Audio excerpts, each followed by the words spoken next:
Bem-vindas e bem-vindos ao CSA TV, seu canal de notícias das Américas.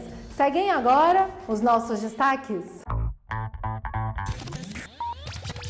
Furacões em Honduras deixam rastro de destruição em diversas cidades, com 100 vítimas fatais e prejuízo estimado em milhões de dólares. Na Guatemala, seguem as manifestações contra o governo de Alejandro Yamatei. A Organização Mundial da Saúde pede para que as famílias evitem realizar grandes festas neste Natal.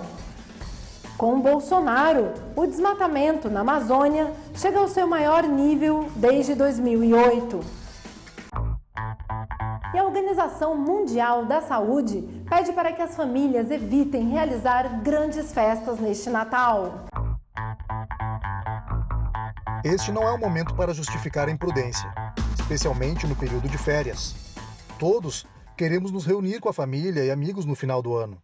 Precisamos avaliar se vale a pena correr os riscos. A pandemia de Covid-19 mudou a forma de encontrar os seres queridos. As mudanças dependem também da situação e dos protocolos locais e nacionais. A primeira pergunta nesse caso deve ser: você precisa realmente viajar? Para muitas pessoas, este será um momento para permanecer em segurança, com um núcleo familiar mais próximo e evitando reuniões com muitas pessoas de casas e de famílias diferentes. Se não houver alternativa, que o encontro seja ao ar livre, mantendo a distância física e o uso da máscara. Evitem shoppings lotados, façam as compras em horários com menos movimento ou compras online. Se viajar é essencial, busquem minimizar os riscos, mantenham distância de outras pessoas e utilizem sempre a máscara quando estiverem em aeroportos, estações de trem, aviões, trens e ônibus. Furacões em Honduras deixaram um rastro de destruição, mais de 100 vítimas fatais e um prejuízo de milhões de dólares.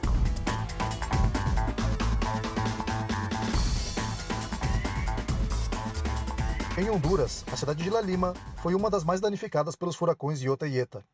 Outras cidades do país haviam sido devastadas pelo furacão Fifi de 1974 e o furacão Mitch de 1998. Os furacões deste ano deixaram muita destruição e uma centena de mortos. Os prejuízos foram estimados em aproximadamente 100 milhões de dólares, e ainda há cidades e vilarejos isolados e sem comunicação. De acordo com o prefeito de La Lima, Santiago Motinho, a cidade com mais de 100 mil habitantes ficou totalmente alagada, e há bairros onde a água cobriu os tetos das casas. Nos arredores da cidade, milhares de famílias pobres sofreram consequências piores que os da passagem do furacão Mitch de categoria 5. Até o momento, o furacão de 1998 tinha sido mais devastador para Honduras. Fontes oficiais afirmam que os dois fenômenos naturais de 2020 deixaram alagamentos maiores que os deixados por Mitch, que causou 5.657 mortes. Na Guatemala, seguem as manifestações contra o governo.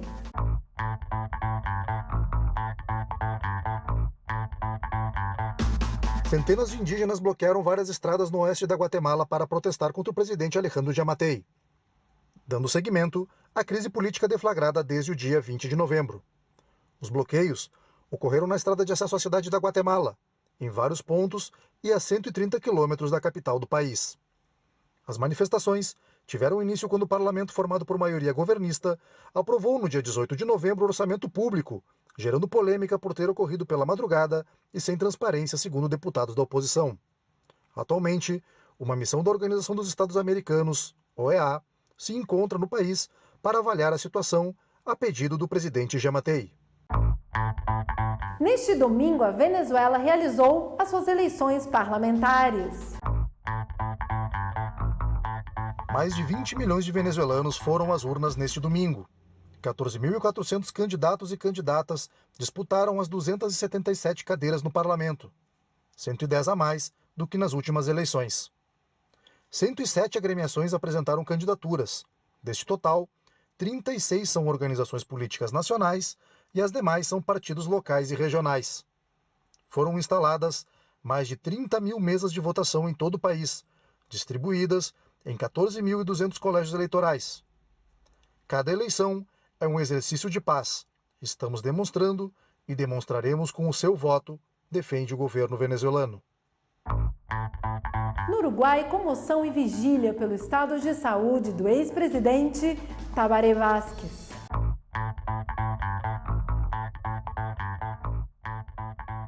O ex-presidente do Uruguai, Tabaré Vázquez, afirmou no documentário El Legado que continua lutando diariamente contra o câncer diagnosticado em 2019. Na entrevista realizada para o filme, foram abordados temas políticos como o momento de transição da esquerda latino-americana e a conjuntura nacional e internacional.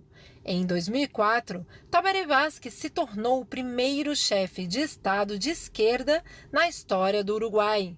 O ex-presidente também falou sobre a sua esposa falecida em julho de 2019, Maria Auxiliadora Delgado. Neste momento, após especulações sobre o real estado de saúde do ex-presidente, seu filho Álvaro informou que o pai continua internado em casa após sofrer uma trombose aguda na perna esquerda e que agora se encontra bem e em uma situação estável. Nesta segunda, o presidente da Argentina, Alberto Fernandes, se reuniu com Jair Bolsonaro. Esta e outras notícias no próximo bloco.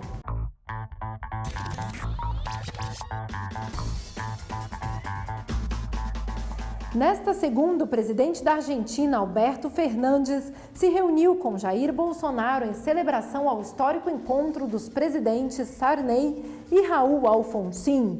No encontro, o presidente argentino defendeu deixar as diferenças passadas de lado para dar ao Mercosul o impulso que ele necessita. Na Argentina, o Ministério da Educação e os sindicatos docentes acordaram aumentar o salário mínimo dos professores para 27.500 pesos argentinos, aproximadamente R$ 1.800, a partir do dia 1º de dezembro. No Peru, 91% das mulheres e 85% dos homens não se protegem adequadamente contra doenças sexualmente transmissíveis. Os dados foram divulgados no dia 1º de dezembro, Dia Mundial de Luta contra a AIDS. Na Colômbia, foi realizada uma manifestação com brinquedos para combater a violência contra as crianças.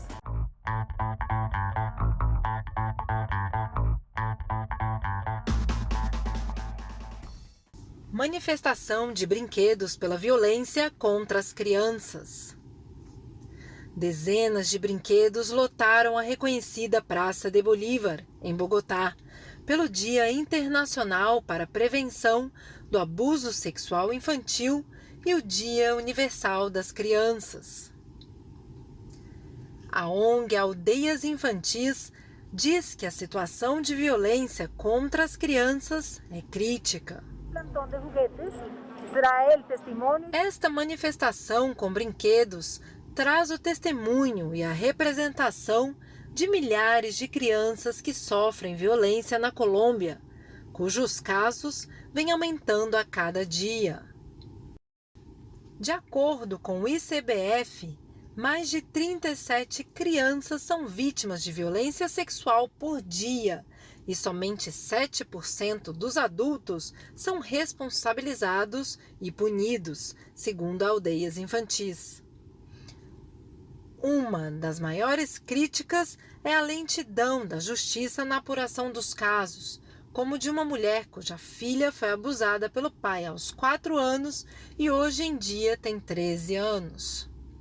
Desde a manifestação de brinquedos, eles exigem ao governo colombiano mais investimentos para a proteção de menores vítimas de diferentes tipos de abuso. No editorial desta semana, receberemos Cícero Pereira, secretário de Políticas Sociais da CSA, para falar sobre a Conferência Continental.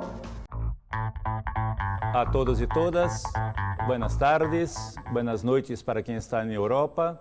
Nossa Conferência Continental, precedida das conferências regionais, foi um momento histórico da CSA. Contou com a participação de mais de 200 dirigentes e dirigentas sindicais de 20 países da região, representando 37 filiadas da CSA, assim como a participação da CSI e as federações sindicais internacionais, UNE, IE, Industrial e ISP. Nesta conferência, aprovamos por unanimidade um guia que servirá como referência às nossas lutas em caminho de uma profunda transformação sindical. Nossos eixos estão baseados em fortalecer as organizações sindicais, incluir a diversidade de classe trabalhadora, defender a paridade de gênero, aumentar a participação da juventude, fortalecer a cultura sindical, ampliar e aprofundar a formação sindical, fortalecer a nossa unidade e as nossas alianças sociais, lutar por um sindicalismo sociopolítico, ter os sindicatos com as portas abertas para representar a sociedade.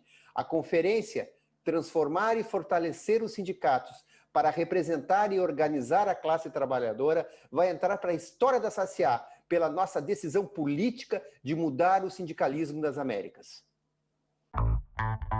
E a primeira Conferência Continental da CSA aprovou as diretrizes para a transformação dos sindicatos nas Américas para os próximos 4 anos. O secretário-geral da CSA, Rafael Freire, explicou que o documento com diretrizes para o fortalecimento e a transformação dos sindicatos será apresentado em abril durante o próximo Congresso da CSA. De agora em diante, este documento orientará os nossos próximos 4 anos. Estamos fazendo e construindo a nossa história, e não aceitaremos barreiras ou impedimentos. O futuro pertence a todos nós e as lutas políticas continuam. Não tenho dúvida de que as próximas gerações terão uma CSA mais forte e não haverá luta nas Américas sem o sindicalismo na linha de frente, declarou Rafael Freire. Bárbara Figueroa, secretária de Política e Desenvolvimento Sustentável, celebrou o lançamento do plano de ação, dizendo que a CSA vai manter o ativismo sindical e que é importante fortalecer o papel dos sindicatos para defender um projeto solidário, coletivo e acima das individualidades. Fortalecer os sindicatos existentes, crescer com inclusão na diversidade da classe trabalhadora, defender a paridade de gênero, aumentar a participação de trabalhadores jovens, investir na comunicação e fortalecer a cultura sindical, ampliar e aprofundar a formação sindical, manter a unidade sindical e as alianças sociais e ampliar o papel da CSA para o fortalecimento e a transformação sindical. Esses foram os eixos prioritários apresentados pela CSA para o Plano de Ação de 2021 a 2025. E nesta semana, a CSA realizou o webinário sobre ações articuladas à pandemia.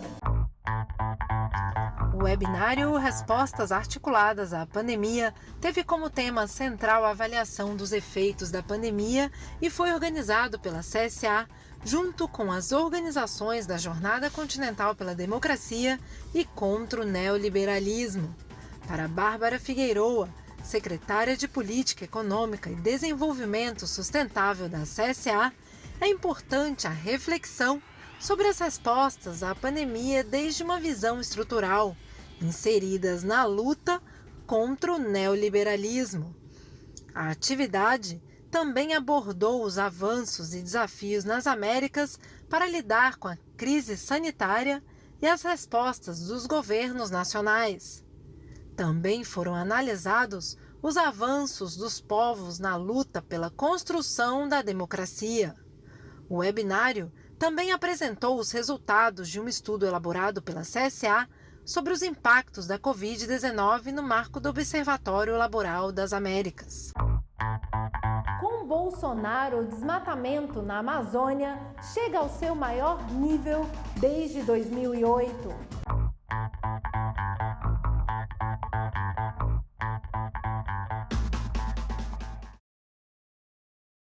O desmatamento na Amazônia brasileira aumentou 9,5% entre agosto do ano passado e julho deste ano, em relação ao ano anterior, e chegou ao seu maior nível desde 2008, segundo dados divulgados pelo INPE. A área de floresta devastada no período foi de mais de 11 mil quilômetros quadrados, o que é cerca de 9 vezes o espaço da cidade do Rio de Janeiro.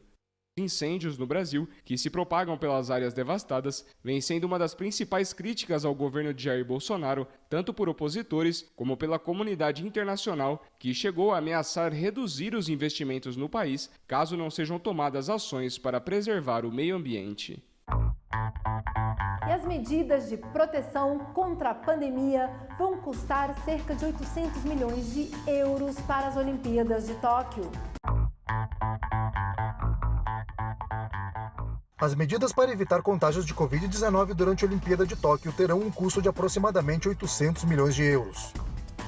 A cifra foi divulgada na iminência da revisão do orçamento do evento esportivo. Fontes no Japão informam que o adiamento das Olimpíadas gerou um custo adicional de bilhões de euros pela extensão do contrato de aluguel de sedes e custos extras com pessoal. O investimento adicional causado pela pandemia prevê a instalação de centros de saúde, a contratação de equipes médicas, testes para os esportistas e adequação sanitária dos locais. A forma de divisão dos custos adicionais causados pela pandemia será informada com a publicação da versão atualizada do orçamento. Os Jogos Olímpicos estavam previstos para ter início no dia 24 de julho. Em março, foi anunciado o adiamento para 23 de junho de 2021, diante da expansão da pandemia de coronavírus. Eu sou Carol Coelho, desde a sede continental da CSA, em Montevidéu, no Uruguai. Muito obrigada por nos acompanhar.